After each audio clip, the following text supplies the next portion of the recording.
جیسا جرنلزم ہوگا ویسی ہی اس کی اخلاقیات ہوں گی. ابھی ہسٹری پہ بہت بات ہم نے کی, اس میں بھی آپ کو اس کا ریفلیکشن نظر آیا ہوگا. یہ جو بے حال ہے اس میں بھی آپ نے دیکھا ہوگا کہ جس طرح کا جرنلزم ہو رہا ہے ویسی اخلاقیات ہیں.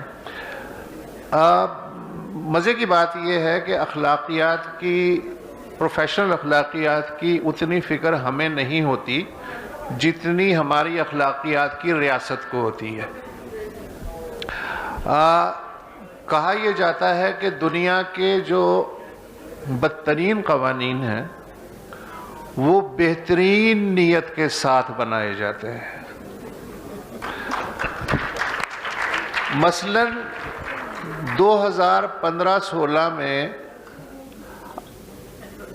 جب سویلین ڈکٹیٹر نے پیکا کی بحث شروع کی, فوجی ڈکٹیٹروں کا تو یہاں ذکر ہو گیا نا, تو اس وقت بھی یہ کہا گیا کہ اصل میں تو ہمیں آپ کی اخلاقیات عزیز ہیں. یہ جو صحافت کے نام پہ یا میڈیا کے نام پہ یا بے لگامی کے نام پہ جو کچھ ہو رہا ہے, ظاہر ہے کہ آپ کو بھی اعتراض نہیں ہوگا اور ہم تو آپ کے ساتھی ہیں, تو ہم چاہتے ہیں کہ دونوں مل کے اس کو صاف کریں. تو پھر وہ پیکا کا جو تربیلا ڈیم بنایا گیا اس میں مینڈک بھی پھنس گئے, اس میں شارکیں بھی پھنس گئیں, اس میں کچھوے بھی آ گئے. اور آج ہم, مزے کی بات ہے کہ 10 سال بعد اس بات پہ احتجاج کر رہے ہیں کہ پیکا کیوں آیا تھا اور اس کو بعد میں کس طرح کسا گیا.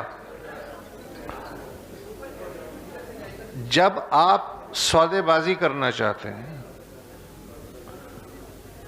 تو تبھی کر سکتے ہیں, بھلے آپ مزدور ٹریڈ یونین میں ہوں, میڈیا ٹریڈ یونین میں ہوں, کسی بھی دنیا کی تحریک میں ہوں, یا کوئی کسی پولیٹیکل پارٹی کے حوالے سے بات کر لیں. سودے بازی تب ہوتی ہے جب جس فریق سے آپ سودے بازی کرنا چاہتے ہیں اس کو احساس ہو کہ اگر میں نے اپنی منمانی کی تو اس کا ری ایکشن ٹھیک ٹھاک آ سکتا ہے. لیکن جب اسے پتا ہو کہ یہاں صرف باتیں ہیں, آہو فغاں ہے, کالی پٹیاں ہیں, سیمینار ہیں, تو اس کو وہ کیوں آپ سے سودے بازی کرے گا. اور سودے بازی تو دور کی بات ہے, وہ آپ کی بات ہی کیوں سنے گا. یہ پریکٹیکل, اگر آئیڈیل دنیا تو نہیں ہے, اگر پریکٹیکل ہو کے دیکھیں تو ہم ظاہر ہے کہ اس چیز کا سامنا کر رہے ہیں. پہلے ہمیں ایک موہوم سی امید ہوتی تھی کہ عدالت کا دروازہ کھٹکھٹا دیں گے, کوئی ٹریبونل بن جائے گا ویج بورڈ کا, یا ویسے بھی کوئی کمپلین ہے تو اس میں ہماری بھی سن لی جائے گی. ایک صاحب نے اپنے بچے کو ایک مدرسے میں داخل کرا دیا. 4 دن بعد اس بچے نے کہا کہ میں مدرسے نہیں جاؤں گا. اس نے کہا کیوں؟ تو اس نے کہا کہ وہ جو فلاں استاد ہے اس نے میری کمر پہ ہاتھ پھیرا ہے اور مجھے یہ بات اچھی نہیں لگی, میں یہاں نہیں پڑھوں گا. تو باپ اس بیٹے کو لے کے مدرسے کے پرنسپل کے پاس گیا کہ صاحب یہ تو یہ شکایت کر رہا ہے, تو آپ اپنے ٹیچرز کے بارے میں کچھ کرتے ورتے نہیں, ان پہ نگاہ نہیں رکھتے کہ وہ بچوں کے ساتھ کیا اس طرح کی حرکتیں کرتے. انہوں نے کہا جی ٹھیک ہے, آپ نے اچھا کیا مجھے بتا دیا, میں اس کو شوکاز نوٹس جاری کرتا ہوں اور آپ بے فکر ہو جائیں, آئندہ ایسا نہیں ہوگا. لیکن باپ اتنا طیش میں تھا کہ اس نے کہا کہ اب بچے کا اعتماد تو ختم ہو گیا ہے, اب میں فلاں مدرسے میں اسے داخل کروانے لے جا رہا ہوں. تو پرنسپل نے کہا جی آپ کا بیٹا ہے, آپ کی مرضی ہے, میں تو کچھ نہیں کہہ سکتا, لیکن ایک بات سن لیں, جس مدرسے میں بھی جائے گا نصاب یہی ہوگا.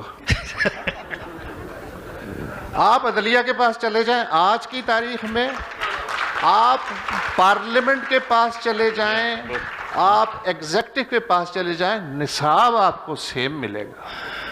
تو اس سچویشن میں اب آپ کے لیے چیلنج یہ ہے کہ آپ کس طرح جو مختلف تنظیمیں ہیں صحافتی مینڈکوں کو کیسے ترازو میں تولنے میں کامیاب ہوتے ہیں. میں اس کا جواب میں کر لوں. اب میں موضوع سے ہٹ گیا تھا, اب میں موضوع پہ 2.5 جملے کہنا چاہ رہا ہوں. انڈین ایکسپریس 1930s میں نکلا, نقی صاحب گوئنکا فیملی نے نکالا. گوئنکا فیملی کے نام پہ ایک ایوارڈ ہے جو ہر سال, جسے آپ انڈیا کا پولیٹزر پرائز کہہ سکتے ہیں, جو انتہائی جرت مند ہو اس سال کا جرنلسٹ ہوتا ہے اس کو ملتا ہے, اور بہت بڑا اعزاز ہے یہ. تو 6 سال پہلے جو گوئنکا فیملی میں موجودہ جو ان کے سی او ہیں, انہوں نے بات یہ بتائی کہ ایتھکس یہ تھیں کہ ہمارے جو ابا تھے مہاراشٹر کے چیف منسٹر سے انہوں نے ملاقات کی کسی معاملے پہ,